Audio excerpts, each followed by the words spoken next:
जब रात गहरी होती है तभी कहानियां शुरू होती हैं। Welcome to scary broom.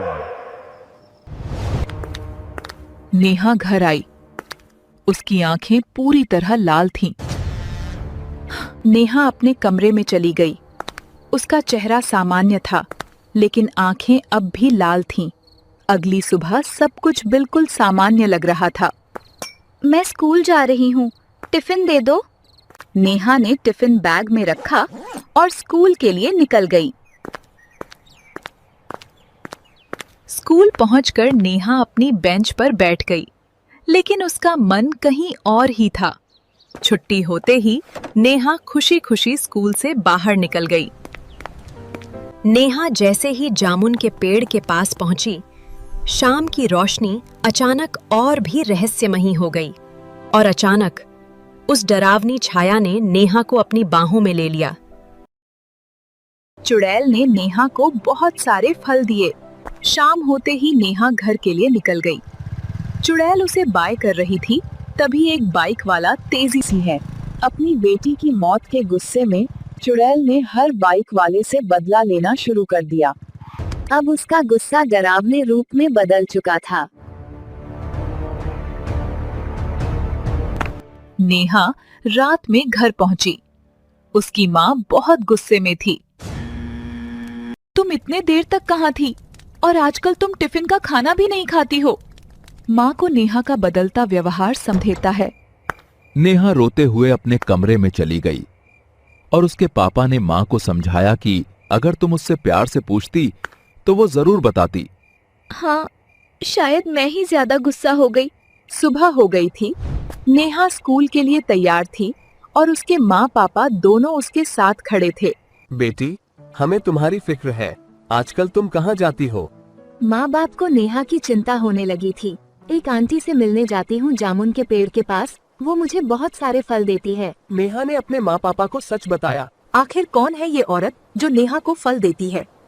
Neha चली गई, लेकिन उसके माँ पापा के मन में चिंता और अब माँ बाप ने तय कर लिया था कि कल स्कूल खत्म होने के बाद वो छुपकर देखेंगे कि जामुन के पेड़ के पास आखिर है। चुड़ैल का गुस्सा अब और बढ़ चुका था।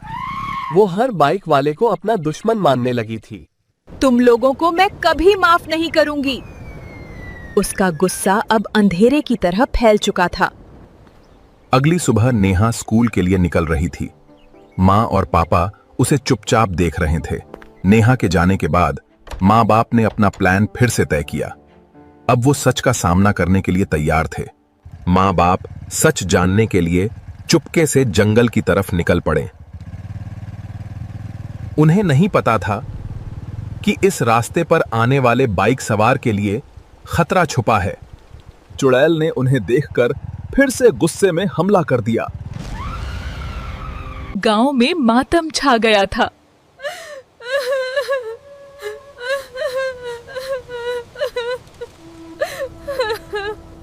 नेहा फूट फूट कर रो रही थी।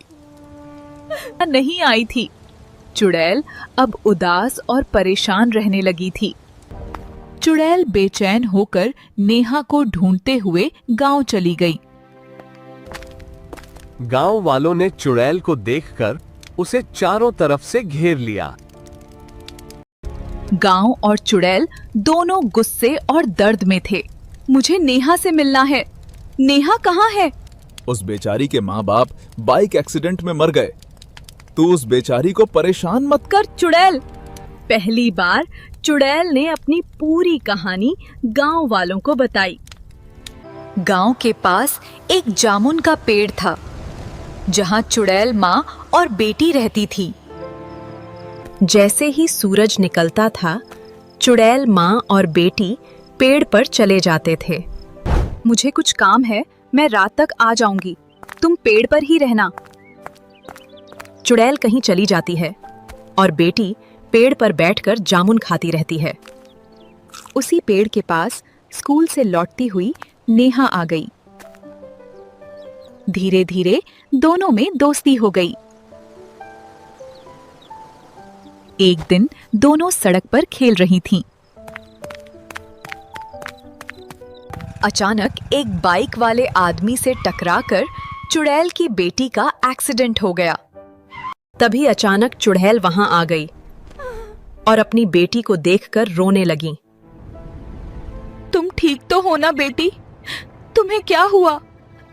थोड़ी देर बाद उसकी बेटी ने दम तोड़ दिया।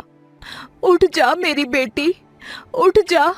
चुड़ैल की बेटी अब इस दुनिया में नहीं रही। अपनी बेटी को खोने के बाद चुड़ैल ने नेहा को अपनी बेटी मान लिया।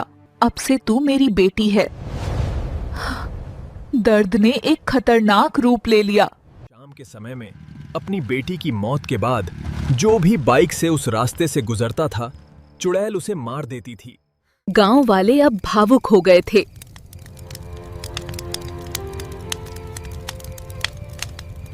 जब चुड़ैल ने नेहा को देखा,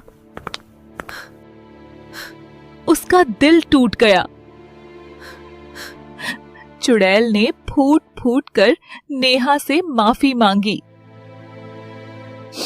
एक माँ बाप को मैं खो चुकी हूँ, अब आपको भी खोना नहीं चाहती। उस पल में दर्द भी था। अगली सुबह नेहा ने चुड़ैल के बाल संवार दिए और दोनों के बीच अपनापन और गहरा हो गया। अब चुड़ैल एक इंसान की तरह नेहा के साथ रहने लगी और गांव वालों ने भी उन्हें अपना लिया। अगर आपको ये वीडियो पसंद आई हो तो वीडियो को लाइक करें और ऐसे ही डरावनी कहानियों के लिए हमारे चैनल स्कैरी ब्रूम को सब्सक्राइब करना न भूलें दोस्तों।